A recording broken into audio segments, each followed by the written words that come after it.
Hello again. I received a rather interesting email message. I want to turn this into a video. The author is undisclosed, so I have no idea who wrote it. But I think it's important for people to understand the difference between ISIS and ISIL.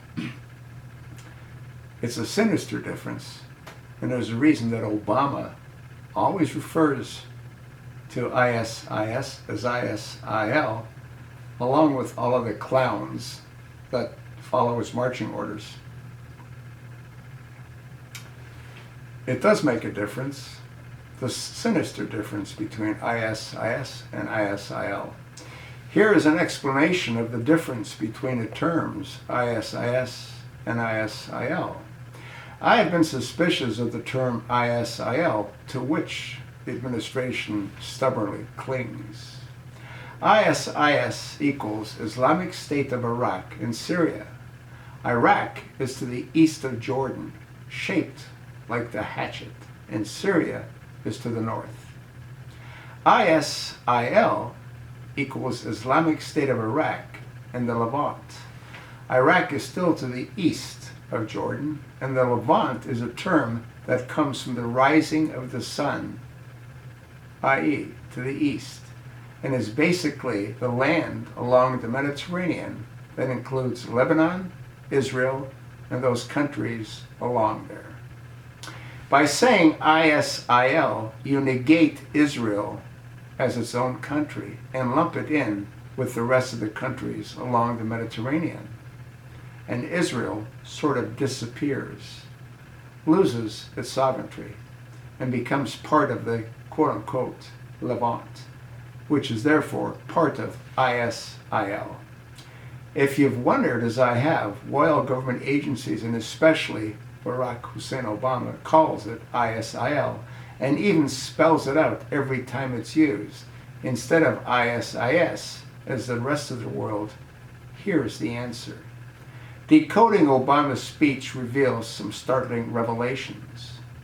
In one press conference after another, when referring to the Muslim terror supergroup ISIS, United States President Barack Obama will use the term ISIL instead of the former name ISIS, or current name Islamic State. Have you ever wondered about that? Here's the difference. What makes up the near exact center of the Muslim Levant? Israel.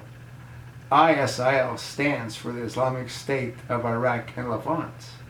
Now, to us Westerners, we really don't make much of a distinction, do we? No, honestly, from our perspective, it's all about the same. But how would a Muslim living in the Middle East view it? Just what is the Levant anyway? Let's take a look. The geographical term Levant refers to the multi-nation region in the Middle East. It's a land bridge between Turkey to the north and Egypt to the south.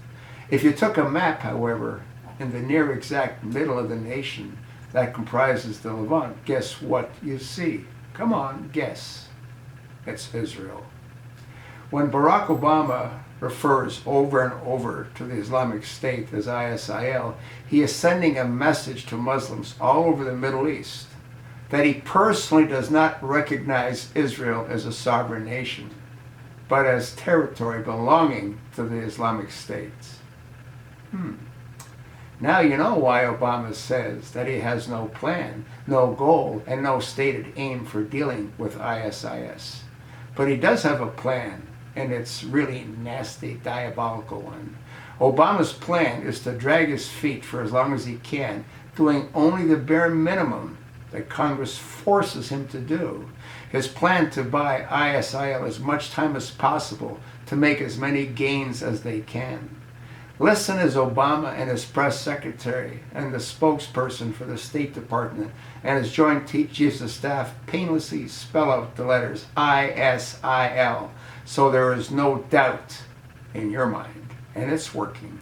The Islamic State has garnered millions of dollars, a vast cache of weapons, and in the latest foray have captured Syrian fighter jets and now 12 commercial passenger planes. With each passing day, that Obama fulfills his stated aim of doing nothing, the Islamic State grows by leaps and bounds. The ultimate goal, of course, has not changed and will never change. The ultimate goal is the destruction of Israel. Now you know a little more about why Obama chooses his words so carefully. Have you not heard me say the exact same thing as to why the chosen one with the floppy ears, the Manchurian candidate, the spawn from hell, has been dragging his feet? He wants Iran to develop the nuclear bomb and to blow Israel to smithereens. Obama is a what? What is Obama? Obama is a radical, extremist, Islamic, homosexual, Muslim, Arab. What's his objective? The destruction of Israel and the destruction of the American way of life. How is it that our Congress allows this insanity to continue? They have to see the same things that I see. They have to see the same things that you see, yet they do nothing to honor their oath to protect the American people. I told you, folks, he ain't leaving. His work's not done. You think not? You're delusional. Absolutely delusional. I want to thank my viewer for sending this article to me. And again, it's what I've said all along. And listen how they pronounce ISIL. Every single one of Obama's cronies, his chief of staff, his secretary, they all do it. They all do it. And they're ordered, I'm certain, to do it as well.